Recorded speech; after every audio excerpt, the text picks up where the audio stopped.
আমার একজন অফিসের সিনিয়র কলিগের জন্য আমরা চাচ্ছিলাম যে একটা সেকেন্ড হ্যান্ড খুব ভালো একটা গাড়ি কেনার জন্য। তো আসলে একটা ভয় কাজ করে সবসময় সেকেন্ড হ্যান্ড গাড়ি কিনতে গেলে মার্কেটের যে সিচুয়েশন বা যারা এই জিনিসগুলো ডিল করে।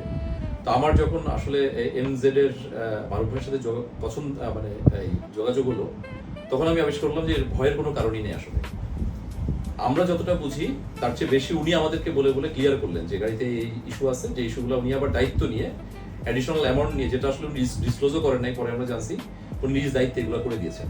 সো আসলে হয় কি, যে কোনো একটা গাড়ি নেওয়ার পরে এখানে তো সম্পর্কটা শেষ না, এরপরে আসলে সত্যিকারের সম্পর্কটা শুরু হয় এরপর থেকে।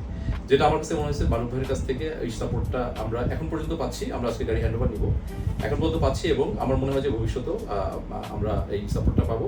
আমি এমজেড অটোমোবাইলের উত্তরোত্তর সমৃদ্ধি কামনা করি, এবং মারুফ ভাইয়ের এই সাপোর্ট অ্যান্ড সার্ভিসগুলো কন্টিনিউয়াস থাকবে সবার জন্য, সেটাই কামনা করি। Thank you so much.